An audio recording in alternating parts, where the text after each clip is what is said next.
ሰላምና ጤና ከሁላችሁም ጋር ይሁን። ውድ የዩቲዩብ ተመልካቾቻችን እንደምንቆያችሁ፣ እንግዲህ ዛሬ ከሳምንታት ቆይታ በኋላ ይሄው በቪዲዮ መጥቻለሁ ማለት ነው። እናንተ እኔን ለምንድነው ሰብስክራይብ ማታረጉኝ? ለምንድነው ጀማሪ ማታበረታቱት? ፕሊዝ ንገሩኝ እስቲ። ችግሬን፣ ሀሳባችሁን፣ ጉድለቴን አውቃለሁ። ካሜራዬ ጥራት እንደሌለው አውቃለሁ። ወደፊት ከዚህ ቀደም እንዳልኩት ወደፊት እንደማሻሽለው ተስፋ በትልቁ ነው ያለኝ ማለት ነው።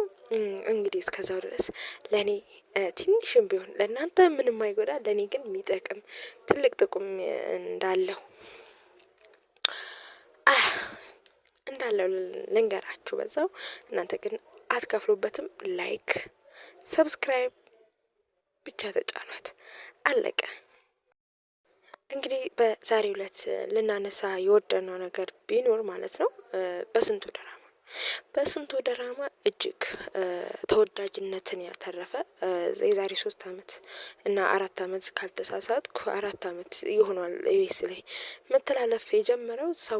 በርካታ ሰዎችም ይሄንን ድራማ በርካታ ተመልካቾች እንደሚወዱት እና ተወዳጅነትን ያተረፈ እንደሆነ ታውቃላችሁ። እና በርካቶች በጉጉት ነው የሚጠብቁት ይሄንን ኮሜዲ ሴትኮም ድራማ ማለት ነው። በድንቅ ትወና አለማየሁንና ሂሩት በገጸ ባህሪ ስማቸው ልጥራቸውና በጣም በሚገርም ትወና ሁሉም በሚባል ደረጃ ተመልካችን ማስደመም የቻሉበት ሁኔታ ነበረ። ለበርካታ ጊዜያትም ኢቢኤስ ላይ ሲተላለፍ ቆይቶ ከወራት በፊት ማቋረጡን የተነገረው ማለት ነው። እንግዲህ ከወዲህ አሁን እየተላለፈ የሚገኘው ድጋሚው የወደፊት ከዚህ ቀደም ታይቶ የነበረውን በድጋሚ እያስመለከቱን ነው።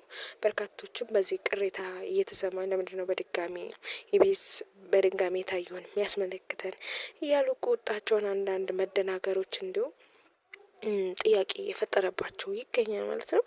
እኛ ደግሞ ባገኘነው መረጃ መሰረት ይሄ ድራማ ከዚህ በኋላ የትኛው ቲቪ ላይ ነው ሊተላለፍ የሚችለው እንደ አዲስ የሚለው ብዙዎችን ጥያቄ ይቀርባል። እኛ ያገኘነው መረጃ እንደሆነ ከሆነ አባይ ቲቪ ላይ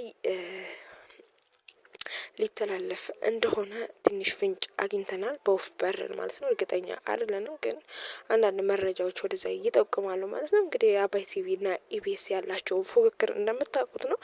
የኢቢኤስ ሆስቴሶች አዘጋጆች መዳረሻቸው ከዛ ሲወጡ ቀጥታ በርካቶች ብዙዎችን ከናፍቆትና ከሊያው ውጪ እዛው አባይ ቲቪ ላይ ነው የምናውቃቸው። ታዲያ እንደ ቀድሞ ሁሉ ይሄም ተወዳጁ በስንቱ ድራማ አባይ ቲቪ ላይ ልንመለከተው የምንችልበት ሁኔታ ይችል ይሆናል የሚለው አጠያየቅ ነው። ግን ባገኘነው መሰረት አባይ ቲቪ ላይ እንደምናየው እንደሚተላለፍ የተነገረን ነው። እንግዲህ ይህ መረጃ አሁንም ደጋግሜ እነግራለሁ፣ እርግጠኛ አይደለሁም።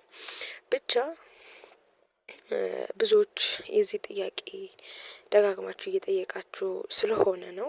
ለምንድነው ኢቢኤስ በተደጋጋሚ ድጋሚውን እያስተላለፈልን ለምትሉ መልስ በፍንጭ እንንገራችሁ ብለን ነው ማለት ነው። እንግዲህ በስንቱ ድራማ ቀጣይ መዳረሻውን እርግጠኛ ሆነን ባንናገርም አባይ ቲቪ ላይ እንደሚሆን ፍንጭ ተገኝቷል ማለት ነው።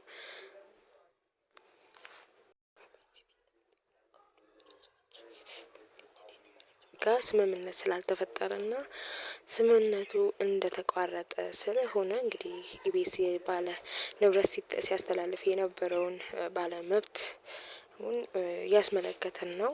እንግዲህ ወደፊት የምናየው ይሆናል።